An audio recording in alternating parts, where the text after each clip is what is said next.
welcome back to my channel, or welcome if you are here for the very first time. If you have never been here before, I am Rosalind Yukic. I am a Jesus-loving homeschool mom who lives in Croatia and does keto. And so I have not done a keto update for a long time. And there's a reason for that. It's because there hasn't been anything to update. Oh, okay, so let's backtrack a little bit. I don't remember what my last video was, but I'm fairly certain it was me talking about trying to do a fasting challenge through the month of December and wanting to do a keto Christmas. And yeah, that didn't happen. So I've decided that this is I don't know how many years in a row I've tried to do a keto Christmas and it's never happened. And I think I finally decided this year that I'm just not even going to try to do that, because you do Christmas goodies and, you know, if you're giving them away, and most of the time you are, because like it's a family of 4, I certainly don't need to be eating all of those Christmas goodies. My husband, he only likes certain things. He doesn't like all kinds of things. You know, you go to church and you bring goodie trays and you give them to friends. I give them to my sister, and I often share with my neighbors. And you don't want to be giving goodies away to people if you haven't tried them first, because that's just risky. I mean, if it was just us eating them, if it was just all staying within our house, I would totally do that.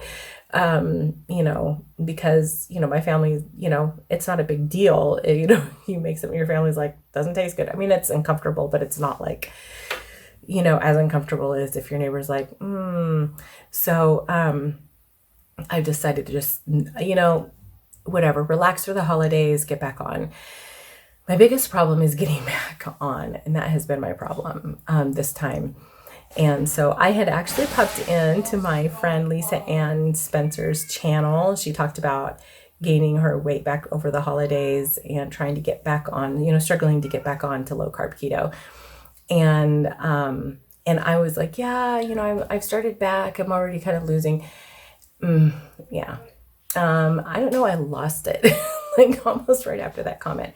It was probably like a hormone fluctuation or something. And so, so yeah, that's kind of why I haven't done an update for a while. So here is, here's where things are at. So as far as weight wise, I don't know. I'm fairly certain just by the way I feel and my clothes fit that I've pretty much kind of done a similar thing as to Lisa Ann Spencer, probably gained most, if not all, of the weight back, which is not that big of a deal. I mean, it came on rather quickly. Like, I know that in late November, early December, I did a weigh-in and had not gained anything during that sort of period of time when my parents had been here and I was struggling to get back on. And I got back on, and it was I know, before Thanksgiving. And so, you know, which is less than a 2-month span from like just before Thanksgiving to now,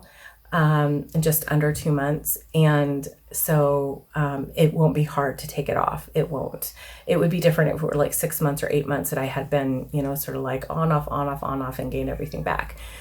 So I'm not really worried about that. My biggest concern right now is just getting back on a roll and staying on a roll. So, 2 things that I want to sort of bring in this video. This is kind of when I was thinking about doing this video, there were 2 things that I sort of wanted to bring in. The first one I wanted to bring in was, how does this fit with my word for 2022, be still? And that is not allowing myself to get really upset over the weight gain.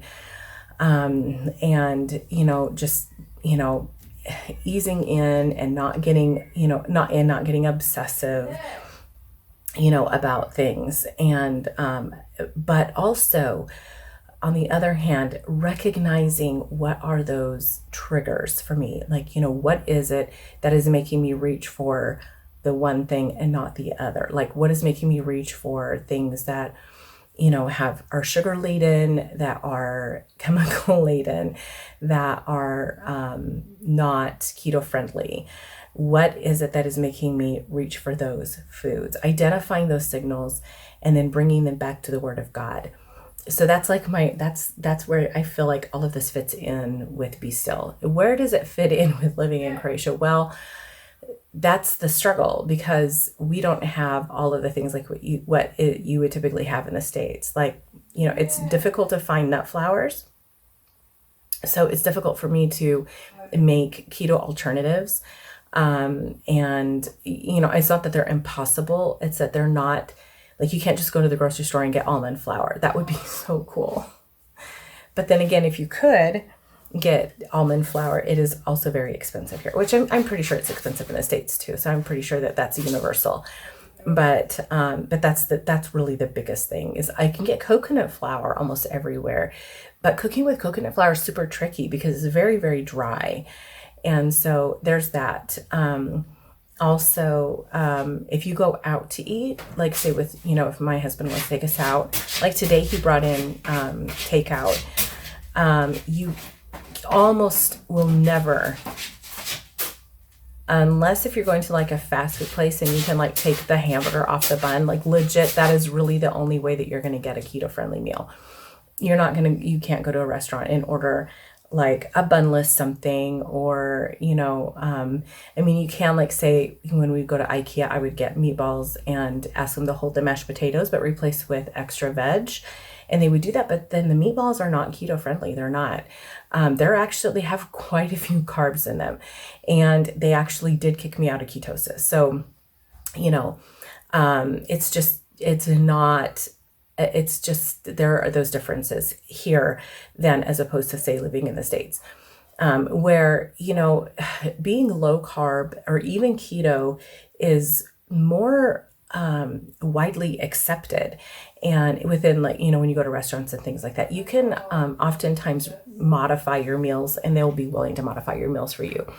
So that's just not a thing here. So there's that, but thankfully we don't eat out that often. So, and a lot of times when my husband does takeout, I'll just say, don't get me anything. I'll just make my own meal, which sort of defeats the purpose when he's like trying to ease things up for me so I don't have to cook. That's why he did that today. It's like, hun, take the day off, don't cook. I'll just bring something home. And so, it's always a toss up. It's like, do I want to, honor his desire to give me a day off and just go ahead and go for it? Or do I want to,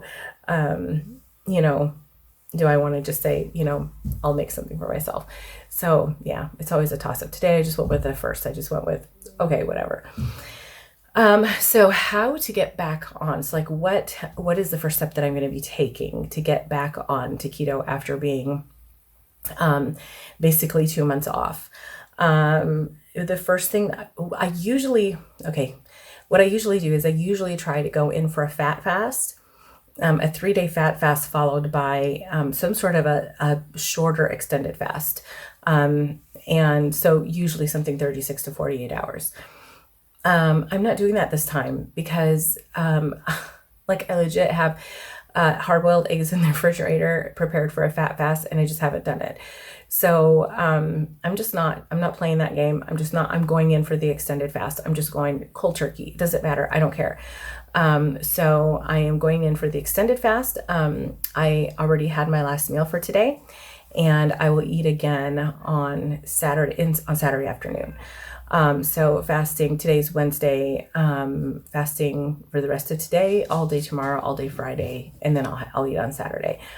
And it's harder that way. It's a lot harder that way because, it's so much easier to fast when you're in ketosis because your body is fat adapted. It's using its fat stores right now. Going in cold, when you're not in ketosis, when your body is running on sugar or on glucose, all of that, it's your body is kind of working double. So it's reaching for the fat stores, but it has to switch itself over first before it can do that. And so that does make it a lot harder. But I don't care. I find for me, it is so much easier to stay consistent with keto when I have an active fasting schedule. That's what I'm trying to say. Trying to get my tongue to work.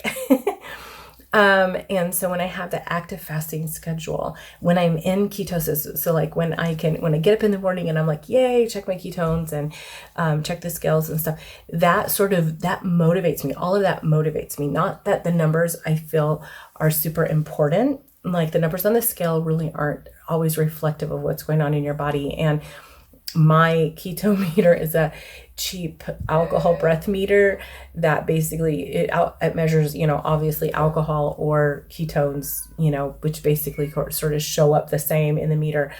I am fairly certain that it's not too accurate. But it does tell you whether or not you are in ketosis. How accurate the numbers are is anybody's guess. But it also depends on how low your batteries are in the meter. I have found that if they're consistently low, or like I'm not getting in ketosis and I know I've been keto for a while, I go change the batteries and oh, what a difference. So it's not terribly accurate, but it will tell you whether or not you're in ketosis. And so that's a fairly good measure. And so, but I do find that just being able to do those things, like knowing there's a reason to check my ketones, and there's a good reason to step on the scale, just the reason is motivating to me, not the actual numbers themselves. And so, when I start fasting and I'm actively fasting and I'm making those wise choices and I can see that it's making a difference, that keeps me on a roll. And getting derailed, once I've been on for a while, like a good month, it's hard to derail me. It's really not that easy because I don't want to lose the ground that I have made, all of that progress that I've made. And so, but once I do get derailed, getting back on is so doggone hard because it's an effort. It is an effort. It requires an effort. And I have so many things usually going on at one time where I'm working from home and I'm homeschooling my children. And I have so many things that require my energy that once I get out of the habit, it's really hard to get back in because it's just one more thing. But if I can get into a good fasting schedule though, and this is what I'm finding is doing the one meal a day or even alternate day fasting or even, somewhat of a shorter extended fast does actually make my life easier because it's one less person that I have to cook for. I'm not having to modify meals for myself because I'm not making meals for myself. So that also makes things easier. And so there you go. That's sort of the update for right now. I know today's Wednesday. I usually do my keto updates on Friday, and I will do an update on Friday. So be watching for that. And that's it from me for today. I will see you in the next video. Bye.